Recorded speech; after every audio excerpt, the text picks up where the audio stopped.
Good afternoon, momentarily. Well, y'all, I got the shade cloth installed. I am not finished yet, so bear with it.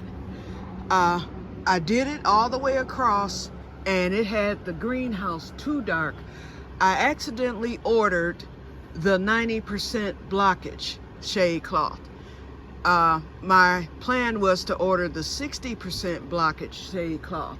So I don't know how I made that mistake, but I got the 90, so I've got to work with it, okay? So I decided these plants, my more tropical, the peppers, the plants, okra, ground cherries, the plants that need a little more sunshine or sunlight are over there anyway. My shadier plants are on this side, such as the mint, the berry bushes, so on and so forth. So what I'm going to do is, and that's what I'm in the middle of doing now, and I'll finish that this evening once it cools down, because when I got in the shade house this afternoon, it was heading towards 100, okay? And so I knew I needed to get the shade cloth up because our heat wave started today, and it's only going to get worse from here. Okay, so what I did was I put it all the way across, and like I said, it was too dark in here. You can see from this side how dark it is. Okay, so what I'm gonna do, and now that makes me even more happy that I ordered the 20-foot long by 12-foot wide, because that allows me to fold it over, which I'm doing now, but I'm gonna get that a lot neater. And what I'm gonna do is fold it over, and the shade cloth came with zip ties and it came with rope. I'm just gonna use my yarn, and the grommets right there in the shade cloth, I can run the yarn through the grommet and just tie it up to the middle pole right here that you're looking at. Oh, nope, that's not the middle pole. The middle pole is right there. Okay, but as quiet as it kept, I could bring it all the way over here and it would still block the sun for most of the day.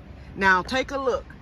This is our midday sun from 12 o'clock until 7 p.m. when it starts to set, or 9 p.m. when it starts to set. The sun is right in the middle, beaming right into the greenhouse. And then it moves over a little bit to the middle, and then it begins to set.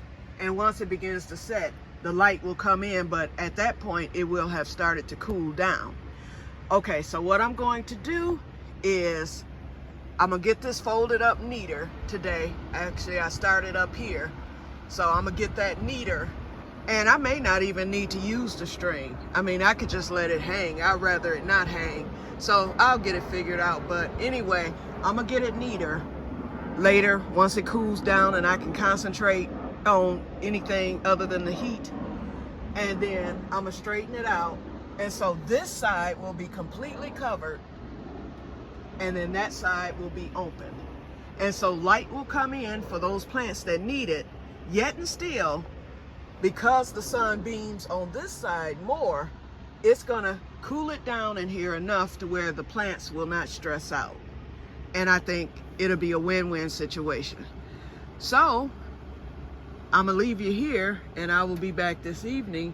I probably won't start this until after I film, unless I go on and do it before I film. I don't know yet. I haven't decided. It depends on how hot heat bound I am by, let's say, 6 or 7 o'clock.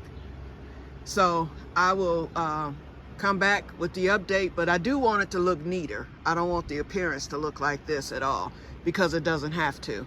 So I think once I finish pulling it through, I can stretch it out, and then I need to stretch it on this side. As you can see, down here, I've got it stretched where I started stretching it, but I got to get it stretched all the way down. And I'm gonna just bring it down to the window or past the window, and then work at the top. Get everything right here tightened up, and I think I'll be good to go. And I can just leave it. I'll just leave it, summer, winter, whenever, because whenever there's sunshine, we will get sun on that side. So once gardening growing season is over with and I need to overwinter some of my plants, actually I'm gonna bring that one table back in here, the one that I took out that's sitting over there by itself, and my overwintered plants will be placed on that table. And so I'll make sure I move the table on this side of the greenhouse, so if we have any sunshine during the winter and actually during the daylight hours, those plants will get some natural light throughout the winter. My prayer is that this thing don't collapse on me. I know I'll get this winter out of it, but it all depends on how bad of a winter we get. And we've had mild winters really since 2014. Past 10 years here have been mild enough to where we might get a couple of snowstorms. The last bad one was 2014, I believe, where it snowed back to back to back to back to back all winter long. It was horrible. And then we messed around and ended up with a hot summer, and ever since then we haven't had any more terrible bad winters. So we're due for one. So I just want to be prepared just in case. But anyway, I'm rambling now, but I just wanted to show you. And this thing works really well. I mean, it started cooling it off. We were almost at 100, and now we're down to 85 here in the greenhouse. And I did turn the fan on too. And some of my plants were stressed. Actually, the ones that take the sun were stressed. It was just too hot in here.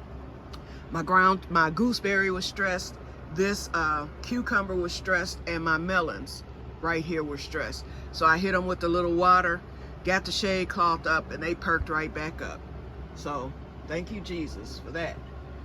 Okay, so I'll be back this evening to show you the progress of the honeyberries, how they're doing in the green hole garden. I'll show you the mojito mint, which I have named, and I'll tell you about that. And that'll be it. That's it. As well as other things. Oh, and I'm gonna do those strawberries, so I'll probably show you how I do that. I'll come on camera to do that. Okay, so I will talk to you guys later, and may God bless you all. Bye-bye.